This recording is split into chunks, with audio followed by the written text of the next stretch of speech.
Welcome बच्चों। आज हम आपको निबंध लेखन का अध्ययन करवाएंगे। हम आपको 2 निबंध लेखन करवाएंगे। पहला निबंध लेखन है आरण्यम। आरण्यम का अर्थ होता है जंगल या वन।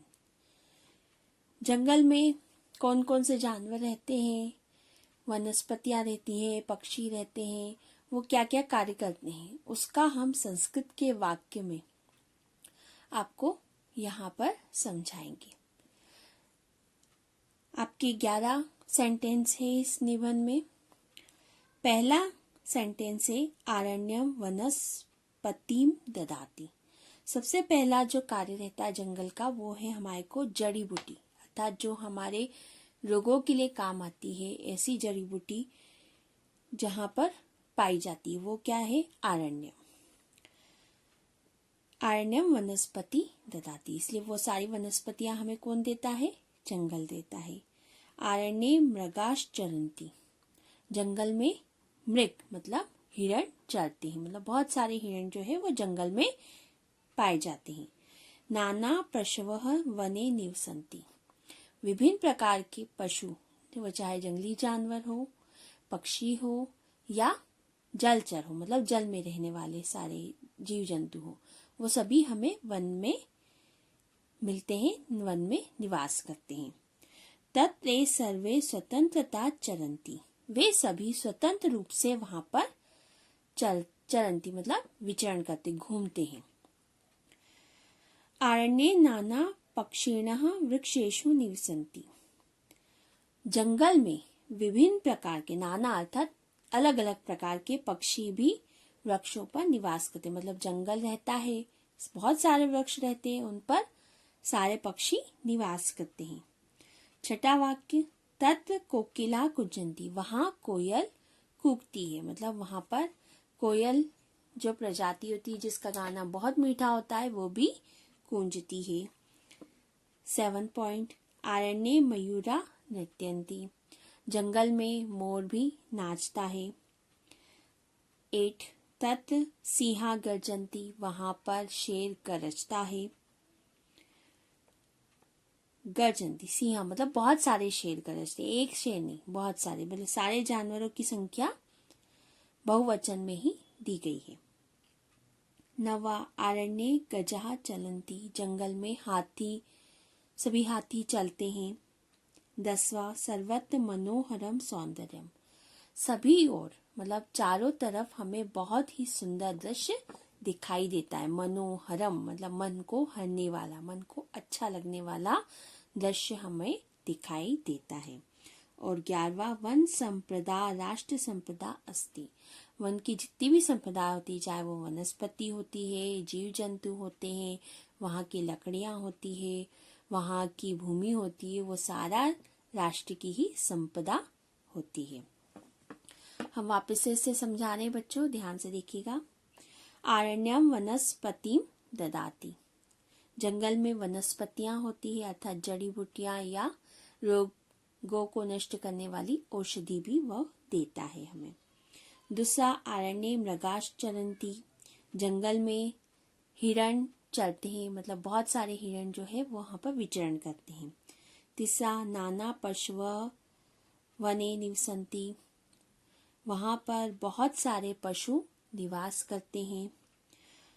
तत्र, चौथा पॉइंट, तत्र सर्वे स्वतंत्रता चरन्ति, वहां सभी स्वतंत्र रूप से विचरण करते हैं, मतलब घूमते हैं। 5वां, आरण्ये नाना पक्षिणा वृक्षेषु निवसन्ति, जंगल में विभिन्न प्रकार के पक्षी वृक्ष पर निवास करते हैं। 6वां पॉइंट, तत्र कोकिला कुंजन्ति, वहां कोयल गूंजती है। 7वां पॉइंट, आरण्ये मयूरा नृत्यन्ति, जंगल में मोर नाचता है। 8वां पॉइंट, तत्र सिंहा गर्जन्ति, वहां शेर गरजता है। 9वां पॉइंट, आरण्ये गजः चलन्ति, जंगल में हाथी, सभी हाथी चलते हैं। 10वां पॉइंट, सर्वत्र मनोहरम सौंदर्यम, जंगल का जो दृश्य होता है, सौंदर्य होता है, वो मन को हरने वाला होता है, मन को अच्छा लगने वाला होता है। 11वां पॉइंट, वन संपदा राष्ट्र संपदा अस्ति। वन की जो संपदा है या वन की जो भी सामग्री है वो सभी राष्ट्र की सामग्री होती है।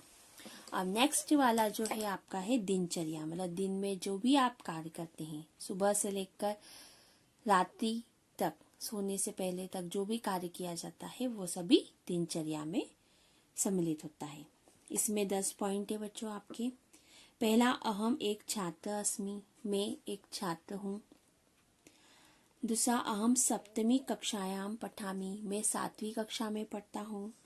तीसरा, अहम प्रतिदिनं प्रातः 5 उत्थिष्यामि, मैं प्रातः प्रतिदिन हर दिन प्रातः मतलब सुबह के समय 5 बजे उठ जाता हूँ। उत्थिष्यामि उठ जाता हूँ। चौथा, स्नात्वा विद्यालयं गच्छामि, स्नान करके मैं विद्यालय जाता हूँ। पांचवा, विद्यालय प्रार्थना घंटिका भवति, विद्यालय में प्रार्थना की घंटी होती है। छठा, तदनंतरं कक्षायां अध्ययनं भवति, उसके पश्चात अर्थात प्रार्थना के पश्चात कक्षा में अध्ययन होता है। सातवां, सायं काले अहम क्रीडामि, शाम के समय में खेलता हूँ।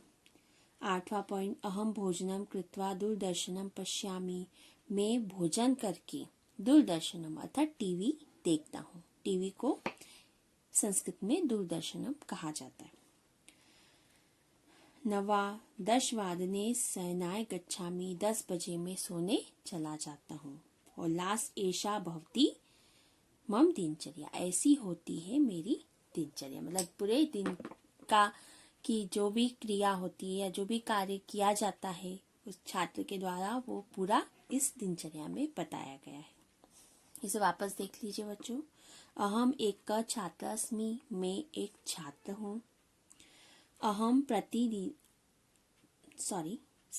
अहम 7वीं कक्षायां पठामि, मैं 7वीं कक्षा में पढ़ता हूँ। तीसरा, अहम प्रतिदिनं प्रातः 5 उत्थिष्यामि, मैं प्रतिदिन प्रातः 5 बजे उठ जाता हूँ। चौथा, स्नात्वा विद्यालयं गच्छामि, स्नान करके मैं विद्यालय जाता हूँ। पांचवा पॉइंट, विद्यालय प्रार्थना घंटिका भवति, विद्यालय में प्रार्थना के लिए घंटी होती है, मतलब घंटी की आवाज होती है। 6, तदनंतरं कक्षायां अध्ययनं भवति, उसके पश्चात प्रार्थना के पश्चात कक्षा में अध्ययन होता है। 7वां, सायं काले अहम क्रीडामि, शाम के समय में खेलता हूँ। 8वां, अहम भोजनम कृत्वा दूरदर्शनम पश्यामि, मैं भोजन करके टीवी देखता हूँ। 9वां पॉइंट, 10 वादने शयनाय गच्छामि, 10 बजे मैं सोने जाता हूँ। एषा भवति मम दिनचर्या, ऐसी होती है मेरी दिनचर्या। ये दोनों आपके निबंध हो गए। अब हम स्टार्ट करेंगे आपकी वाक्य रचना। वाक्य रचना में बच्चों आपको 10 वाक्य बताए गए हैं, उनको अपन पढ़ेंगे। हिंदी में आपको वाक्य बताए जाएंगे और फिर उसका संस्कृत वाक्य बनाएंगे।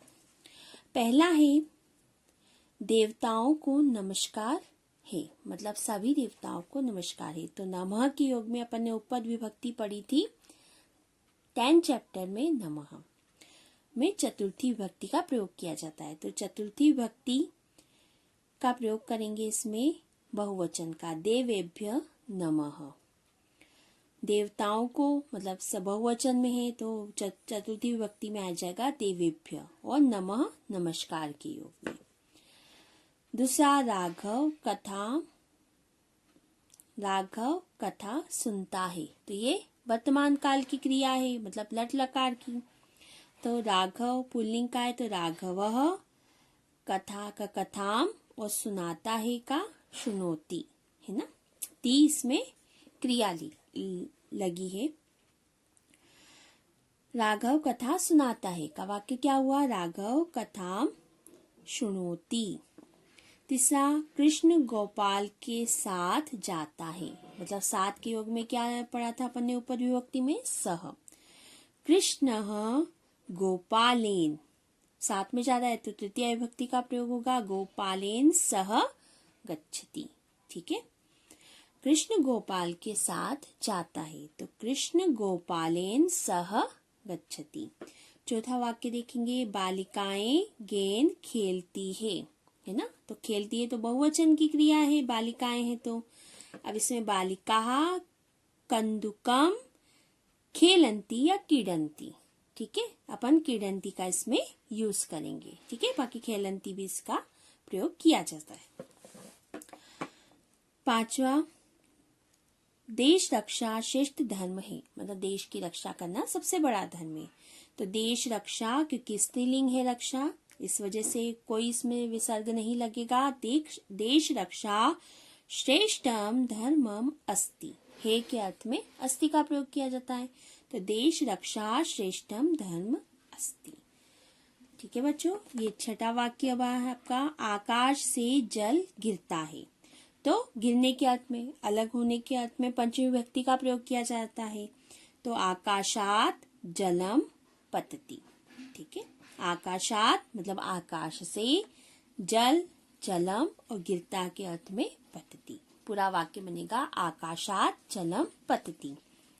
सातवां वाक्य, हरि सब छात्रों में चतुर है, मतलब उसकी उत्तम अवस्था बताई जा रही है, तो हरि का हरि सब छात्रों में, तो छात्राणाम अपन उसका षष्ठी विभक्ति बहुवचन कर देंगे, छात्राणाम चतुर्थम, चतुर्थम मतलब सबसे चतुर है, तो चतुर्थम, हरि छात्राणाम चतुर्थम, हरि सभी छात्रों में चतुर है। आठवां वाक्य, कभी भी असत्य मत बोलो। ठीक है, तो ये आपका एक आज्ञात वाला शब्द है, तो इसमें कौन सी लगेगी, लोट लकार पहली। कदापि, कभी भी का क्या होगा कदापि, असत्य का क्या होगा मिथ्या, मत का उपपद क्या होगा माँ, और बोलो का वत, है ना, कदापि मिथ्या माँ वत, कभी भी असत्य मत बोलो। 9वां पॉइंट, छात्र शिक्षक से ज्ञान पाते हैं, मतलब सभी छात्र किससे पढ़ते हैं, शिक्षक से, तो छात्राः शिक्षकात् ज्ञानम लभ्यन्ते, इसमें विसर्ग आएगा क्योंकि पुल्लिंग का है, इसमें छात्रः शिक्षकात् शिक्षक से, तो उनसे पाते हैं, तो इसमें कौन सी विभक्ति का प्रयोग होगा, पंचमी से, है ना, क्योंकि प्राप्त करना मतलब उसी से अलग हो रही शिक्षा, तो शिक्षकात् ज्ञानम लभ्यन्ते, छात्र शिक्षक से ज्ञान पाते हैं। लास्ट, अच्छे आचरण से सदा प्रशंसा होती है, सदाचारेण सदा प्रशंसा भवति, होती के अर्थ में अपन क्रिया कौन सी लगाते हैं, भव, और ती इसमें लगेगा क्योंकि यह प्रथम पुरुष का है, तो भवति, सदाचारेण सदा प्रशंसा भवति। एक बात फिर देखेंगे बच्चों ये वाक्य। पहला वाक्य, देवताओं को नमस्कार है, देवेभ्य नमः। दूसरा वाक्य, राघव कथा सुनाता है, राघव कथाम शृणोति। तीसरा वाक्य, कृष्ण गोपाल के साथ जाता है, कृष्णः गोपालेन सह गच्छति। चौथा वाक्य, बालिकाएं गेंद खेलती है, तो वाक्य बनेगा बालिकाः कंदुकम क्रीडन्ति, अपन क्रीडन्ति का यूज करेंगे इसमें। पांचवा, देश रक्षा श्रेष्ठ धर्म है, वाक्य देश रक्षा श्रेष्ठ धर्म अस्ति। अब है आपका छठा वाक्य, आकाश से जल गिरता है, तो आकाश से अलग होने के अर्थ में, तो पंचमी विभक्ति आकाशात जलम पतति, आकाश से जल गिरता है। फिर हरि सब छात्रों में चतुर है, हरि छात्राणाम चतुर्थम, मतलब उत्तम अवस्था बताई जा रही है, तो चतुर्थम। फिर आठवां, कदापि असत्य मत बोलो, मत अब इसमें ऊपर विभक्ति आ गई तो उसके लिए माँ यूज करेंगे, और बोलो का लोट लकार क्या हो जाएगा वध, तो वाक्य बनेगा कभी भी का वाक्य वो क्या है संस्कृत वर्ड, कदापि, असत्यम का मिथ्या, मत का उपपद माँ और बोलो का वध। सेंटेंस क्या बनेगा? कदापि मिथ्या माँ वध। फिर छात्र शिक्षक से ज्ञान पाते हैं, मतलब शिक्षक उन्हें अपना ज्ञान देते हैं, तो ज्ञान जो शिक्षक से क्या हो रहा है? अलग हो रहा है, तो उसमें पंचमी व्यक्ति का प्रयोग किया जाएगा। तो छात्रः शिक्षकात् ज्ञानम लभ्यन्ते, छात्र शिक्षक से ज्ञान पाते हैं। फिर अच्छे आचरण से सदा प्रशंसा होती है। वाक्य सदाचारेण सदा प्रशंसा भवति। यह आपके 10 वाक्य है बच्चों। धन्यवाद।